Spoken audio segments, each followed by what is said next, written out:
नमस्कार साथियों, स्वागत है आपके अपने YouTube चैनल में। आज की इस वीडियो में हम हिंदी साहित्य के सुप्रसिद्ध कहानीकार एवं उपन्यासकार कृष्णा सोबती के बारे में पढ़ेंगे। साथियों, ये एक ऐसी लेखिका हैं जिनका हिंदी में नाम अमर हो चुका है। जैसे हिंदी में उपन्यासकार के रूप में प्रेमचंद का नाम चलता है, वैसे ही हिंदी विधा में हिंदी साहित्य की कहानी और उपन्यास विधा में कृष्णा सोबती का नाम अमर है। मैं क्यों बोल रहा हूँ ऐसा? क्योंकि कृष्णा सोबती को भारतीय ज्ञानपीठ पुरस्कार मिला है। भारतीय ज्ञानपीठ पुरस्कार मिलना साथियों बहुत बड़ी बात होती है। पूरे एक साल में एक ही इंसान को मिलता है, मतलब एक साल में एक को मिलता है और 22 भाषाओं में से किसी एक का चुनाव करना होता है उसमें, ठीक है। तो ये बहुत बड़ी आदर की बात है हमारे लिए। पहले तो आशीर्वाद ले लीजिए भाई इनका, ठीक है। आशीर्वाद लेना बहुत ज़रूरी है क्योंकि कृष्णा सोबती जैसा गद्यकार हिंदी साहित्य को मिलना बहुत बड़ी बात होती है, ठीक है साथियों। तो ज़िंदगी नामा उपन्यास के लिए इनको हिंदी साहित्य अकादमी पुरस्कार से भी अलंकृत किया जा चुका है। तो इनके कहानी संग्रह के बारे में पढ़ने से पहले हम इनके जीवन के बारे में पढ़ेंगे। साथियों, इनके उपन्यास भी पढ़ने वाले हैं, लेकिन हम जो वीडियो हिंदी मास्टर कैडर के अनुसार बना रहे हैं तो पहले इनके जीवन के बारे में पढ़ते हैं। साथियों, इनके जन्म के बारे में पढ़ेंगे, लेकिन उतना ही पढ़ेंगे जितनी जानकारी परीक्षाओं के हिसाब से ज़रूरी है, ठीक है। तो हिंदी की विख्यात बुद्धिजीवी लेखिका का जन्म ये लिखा गया है साथियों 18 फरवरी, ठीक है। जो देवनागरी अंकों में है तो उस 18 फरवरी 1925 ईस्वी, ठीक है। जब 1925 ईस्वी लिखा है। आगे साथियों गुजराल लिख दिया गया है, ठीक है। तो गुजराल नहीं आएगा, गुजरात आएगा। तो 18 फरवरी 1925 ईस्वी में इनका जन्म गुजरात में हुआ। गुजरात कौन सा साथियों? वो हमारे देश का गुजरात नहीं जिसकी राजधानी गांधीनगर है, नहीं वो वाला नहीं। जो गुजरात जो है पंजाब, माफ़ करिएगा, पाकिस्तान के पंजाब में भी एक गुजरात पड़ता है, ठीक है, याद रखिएगा। उधर वाले गुजरात में इनका जन्म हुआ था 18 फरवरी 1924 ईस्वी। जो झेलम और चिनाब नदियों के बीच का इलाका है, जो देश विभाजन के बाद पाकिस्तान का हिस्सा बन गया। स्वतंत्रता प्राप्ति के काल में कृष्णा जी 20 या 22 साल की थी। स्वतंत्र देश की लेखिका और नागरिक होने के नाते साधारण व्यक्ति की हैसियत से वह जी रही हैं।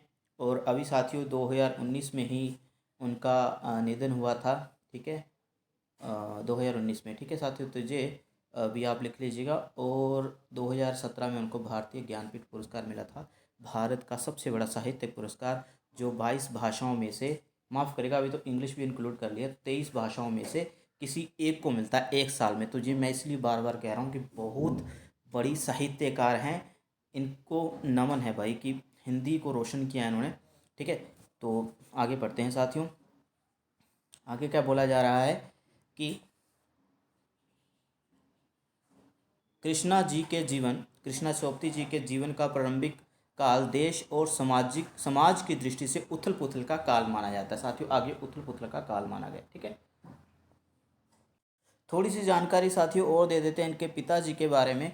साथियों मैं उनके परिवार के बारे में बता रहा हूँ कि पहले हमने उपेंद्रनाथ अशोक के बारे में पढ़ा, फिर बाबू गुलाब राय के पढ़ा, है ना, उनके बारे में पढ़ा। तो मैं उनके बारे में क्यों नहीं बताया, उनके पिताजी, उनके माताजी, भाई बहन के बारे में साथियों? वो इसलिए क्योंकि मुझे लगा कि ये सबसे ज़्यादा इम्पोर्टेंट है, इनसे प्रश्न बनते हैं। लेकिन भारतीय ज्ञानपीठ पुरस्कार मिला है इनको भाई, बहुत बड़ा पुरस्कार है। तो इनके माता पिता को भी यहाँ पर दिखाना बहुत ज़्यादा ज़रूरी हो जाता है। तो इनके पिताजी दीवान पृथ्वीराज सोबती थे, और जो कि फौज में थे उस वक्त, तबादला उनका होता रहता था। माता जी का नाम दुर्गा सोबती।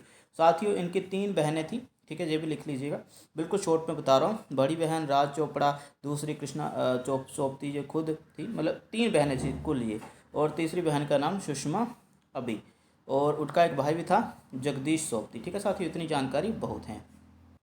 साथियों एक और बात आपको बता देते हैं उनके पुरस्कारों के बारे में, लेकिन साथियों एक अन्य बात मैं बताना आपको भूल गया, वो यह है कि इनकी अधिकतर रचनाओं में देश विभाजन की पीड़ा जो है वो देखने को मिलती है, या फिर उनकी कहानियाँ, या एक दो उपन्यास उनके देश विभाजन के आधार पर लिखे उन्होंने, ठीक है। तो देश विभाजन की पीड़ा को इन्होंने सहा है।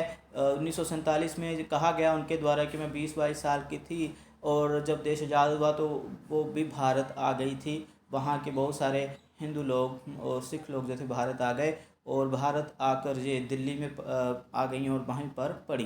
ठीक है, तो इतनी जानकारी बहुत है। यही कारण है कि देश विभाजन हो, देश प्रेम हो, ज़्यादातर देश विभाजन की पीड़ा इनके कहानियों में, रचनाओं में अक्सर देखने को मिल जाती हैं। ठीक है, जब बहुत ज़रूरी हो जाता है उनके बारे में पढ़ना। वो ऐसा क्यों लिखती थी? क्योंकि उन्होंने खुद देश विभाजन की पीड़ा को सहा है। किस प्रकार से लाखों लोग दर बदर के धक्के खाने के लिए मजबूर हो गए वे, है ना।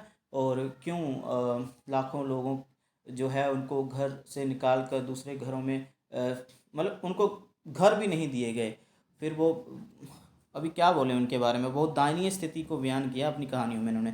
तो फिर कभी पढ़ेंगे उसके बारे में डिटेल से, लेकिन आज हम इनके पहले अपने माफ़ करिएगा ये साहित्यिक पुरस्कार पढ़ लेते हैं। साहित्य श्रोमणी पुरस्कार उनको मिला 1980 में। ठीक है, और साहित्य अकादमी का महत्तर फलो पंजाब विश्वविद्यालय से, पंजाब यूनिवर्सिटी से 1980 में मिला और 82 में भी मिला। और साहित्य अकादमी पुरस्कार उनको मिला 1980 में, हिंदी साहित्य अकादमी पुरस्कार जिंदगी नामा उपन्यास पर। ठीक है, और हिंदी अकादमी दिल्ली पुरस्कार भी इनको मिला 1982 में। साथ ही आगे पढ़ते हैं हिंदी साहित्य, माफ़ करिएगा, साहित्य अकादमी का 72 सदस्य फेलो मतलब फेलोशिप जिसे हम बोलते हैं 1996 में। और मैथिली गुप्त राष्ट्रीय सम्मान उनको मिला 1996-97 में। और आगे है रामकृष्ण जय दवाल हारमोनी अवार्ड 1999 में। साथियों एक और अवार्ड, इसमें बहुत सारे अवार्ड मिले 2000 से लेकर 1900, ठीक है माफ़ करेगा 2000 सन से लेकर 2019 तक भी और बहुत सारे पुरस्कार मिले। साथियों ये पीडीएफ बहुत पहले की है। ठीक है, तो लेकिन आपको बता देते हैं ये पुरस्कारों में से आप सबसे जो फेमस पुरस्कार जो उनको मिला वो था भारतीय ज्ञानपीठ पुरस्कार।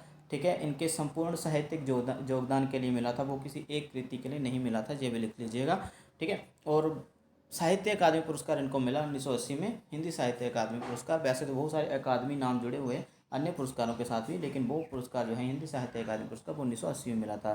ठीक है, तो ये तो हो गई कुछ जानकारी उनके जीवन के संबंध में, उनके पुरस्कारों के संबंध में। अगली जानकारी जो होगी अगले पार्ट में लेकर आएंगे, उसमें हम कहानी संग्रह आपको बताएंगे, बहुत महत्वपूर्ण कहानी संग्रह। साथ ही हिंदी मास्टर कैडर के सिलेबस के अनुकूल और यूजीसी नेट हिंदी के अनुकूल। ठीक है, तो अगली वीडियो में हम पढ़ेंगे कि उन्होंने कैसे कहानी संग्रह लिखे। ठीक है, तो धन्यवाद वीडियो पूरी देखने के लिए, मिलते हैं अगली वीडियो में।